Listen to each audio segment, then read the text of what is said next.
Bonjour, bienvenue dans cette nouvelle vidéo avec aujourd'hui pour objectif que vous sentiez mieux siffler en main à l'aide de 14 astuces. Alors on va pas parler de règles, on va parler de conseils pratiques pour mieux arbitrer et se sentir bien sur le terrain. On va focuser surtout sur les catégories U9 à U12. Alors la première chose, le premier conseil, la première astuce, avant le match, passez un peu de temps avec l'autre arbitre, mettez-vous d'accord sur les 2-3 règles difficiles, vérifiez que les goals sont bien positionnés et surtout, 5 minutes avant le match, un petit coup de sifflet et on prévient les coachs, les équipes que le match commence dans 5 minutes. Deuxième chose, c'est un peu la base, mais tout ce que vous voyez là, ce ne sont pas des sifflets, d'accord? Ce sont des jeux pour enfants, ce ne sont pas des vrais sifflets, d'accord? Donc, achetez-vous un vrai sifflet, ça coûte 10 €, on peut se faire livrer, et surtout, il faut avoir le sifflet en main, d'accord? Donc, personnellement, j'aime bien avoir le sifflet avec avec une petite cordelette autour du poignet, comme ça, il ne tombe pas par terre et je le garde en main et pas en bouche. Prochain sujet, le positionnement. Alors, ici, il y a un terrain de salle, mais ça peut être un terrain outdoor, ça ne change pas fondamentalement. Là, ici, on voit deux arbitres, je les ai mis en rouge, ils sont mal positionnés.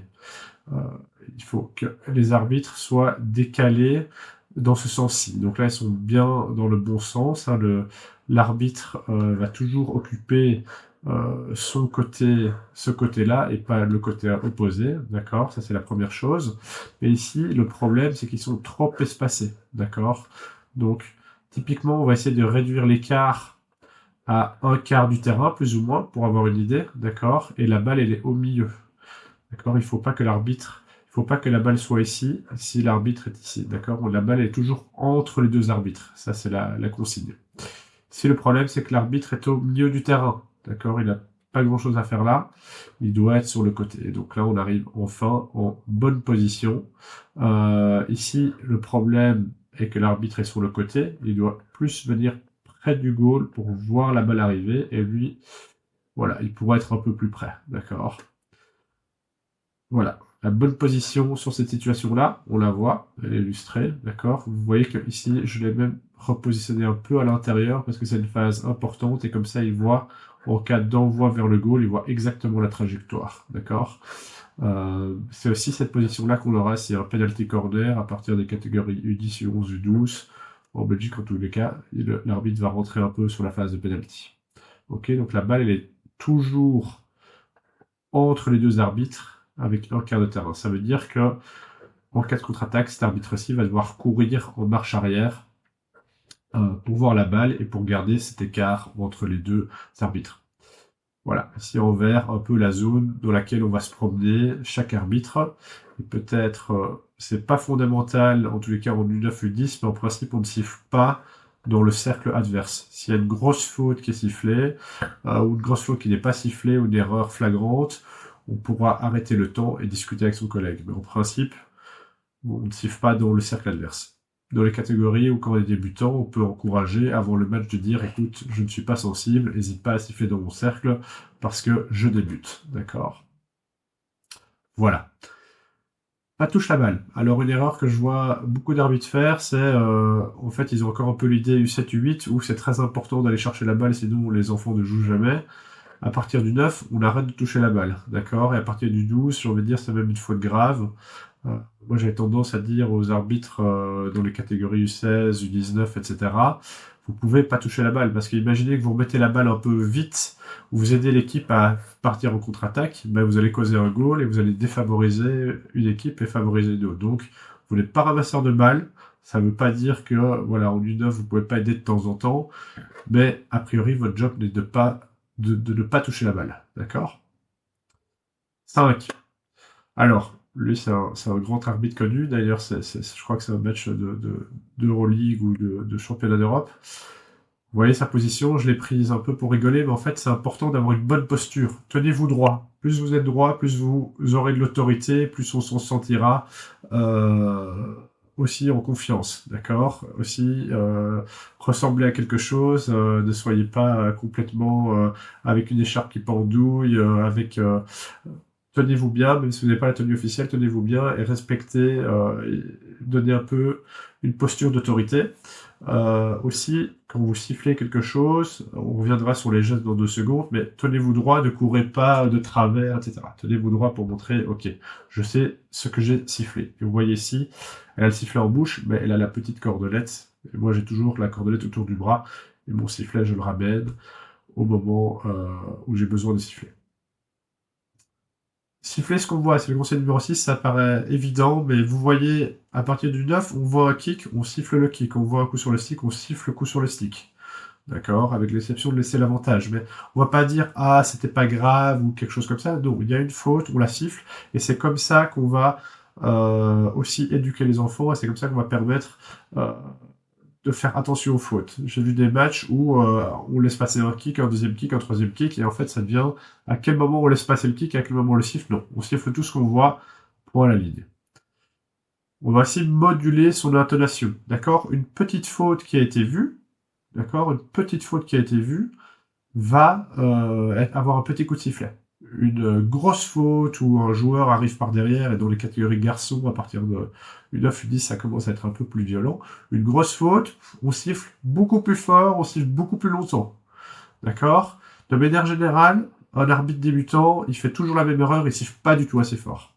D'accord? Donc vous devez siffler très fort pour votre niveau. Quand vous démarrez, vous devez siffler très fort, comme ça tout le monde entend. Grosse faute, on siffle très très longtemps, d'accord?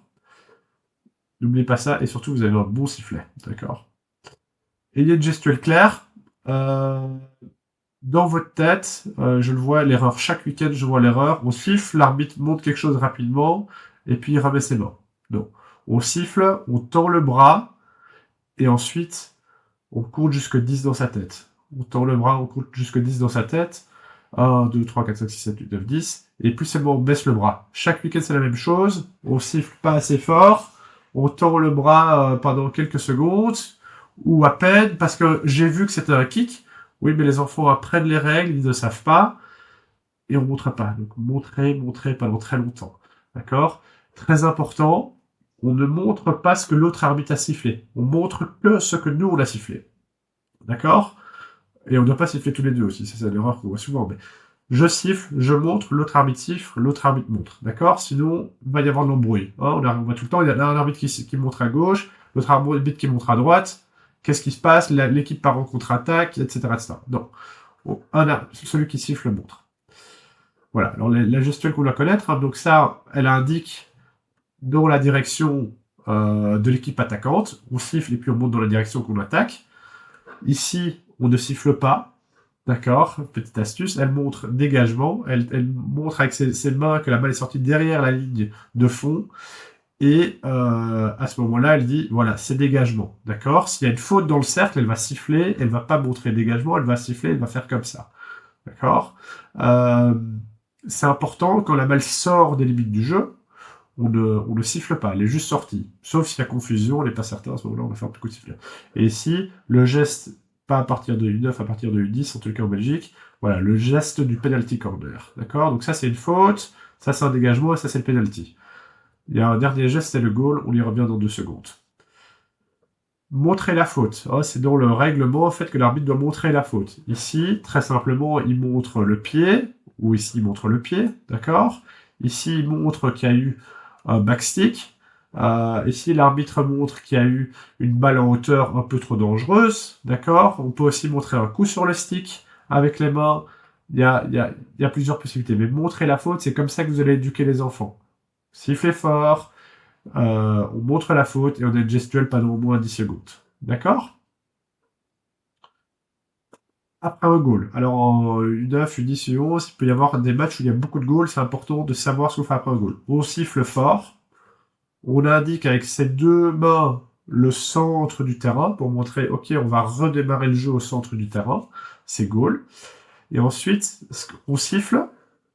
On va prendre son petit carnet dans lequel on va noter le goal et la minute du goal. D'accord? Et pourquoi je vous le dis? Parce que vous allez voir, et en U7, U8 c'est encore pire, c'est qu'à un moment on arrive à 8-7, 19, etc. et on sait plus. Et c'est quand même un peu frustrant quand on est certain d'avoir gagné 11-10 et l'autre équipe pense que c'est 10-10. D'accord? Ça arrive chaque week-end. Donc vous notez la minute du goal, comme ça vous savez exactement ce qui s'est passé. Et ensuite on resiffle pour redémarrer le jeu. En principe le jeu ne peut pas redémarrer tant qu'on n'a pas sifflé. On siffle, on note le score, idéalement dans un petit carnet ou sur une feuille en papier et pas sur son téléphone, c'est pas très professionnel. Même chose, le temps on le prend pas, en principe pas sur son téléphone. Et puis on resiffle pour redémarrer le jeu. Calmer le jeu, donc si vous voyez des grosses fautes, des garçons en général, ou même en U8, il y a des filles qui ont des gestes très dangereux, maladroits, il faut siffler très fort, calmer le jeu, expliquer à l'enfant que c'est dangereux, qu'il va blesser d'autres enfants et qu'on veut éviter ça. Donc très vite, même si c'est un peu limite, on siffle très vite, fort, on explique, pas de coup sur le stick et ça va calmer. Parce que le problème, c'est qu'il y a un premier coup stick d'une équipe, puis il y a une autre équipe qui fait un coup sur le stick un peu plus fort, puis on se dit, ah, ça passe, troisième, quatrième, et alors ça dégénère, d'accord? Plus vous sifflez les fautes, et au niveau adulte aussi, on siffle les fautes très fort, très vite, on calme tout le monde, et à ce moment-là, on montre qu'on a le match en main. Laissez l'avantage. En fait, pourquoi vous avez votre sifflet en main? D'accord? Vous voyez ici, c'est un arbitre belge dans ses jeunes années, pour ceux qui le connaissent. Il n'a pas son sifflet en bouche. On court pas avec son sifflet en bouche. C'est pour ça que j'ai dit, on a le sifflet en main. S'il y a une faute, et que l'équipe qui est bénéficiaire de la faute a encore la balle et est dans une position plus avantageuse ou qui progresse, on met la main dans la bonne direction sans siffler et on dit jouez, jouez. Donc vous voyez s'il est en train de courir pour rester en bonne position par rapport à la balle et il laisse l'avantage. Il a montré à l'arbitre, il a montré à l'autre arbitre, il a montré aux autres équipes, il a montré au coach qu'il a vu la faute et qu'il laisse l'avantage. Si le joueur rate son stopping tout de suite ou se fait prendre la balle tout de suite, 1, 2, 3 secondes, il n'a pas bénéficié de son avantage, on siffle la faute, on revient à la faute. Si le joueur bénéficie de l'avantage entre avance et rate son dribble ou rate quelque chose, à ce moment-là, on revient à la faute. D'accord? Un avantage dans son cercle à soi comme défenseur avec 3 attaquants autour, ce n'est pas un avantage, d'accord?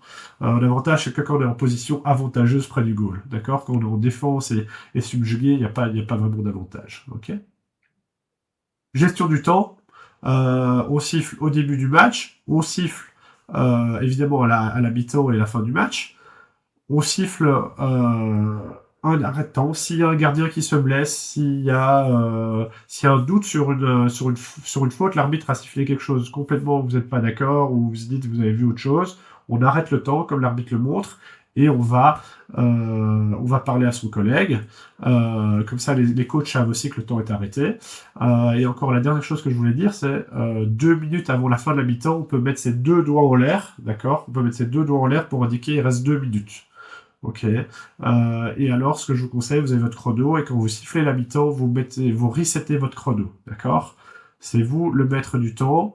Aussi, au début du match, vous décidez qui va garder le temps. Donc, en général, je conseille que les 2 arbitres gardent le temps. Voilà, on arrive à la fin.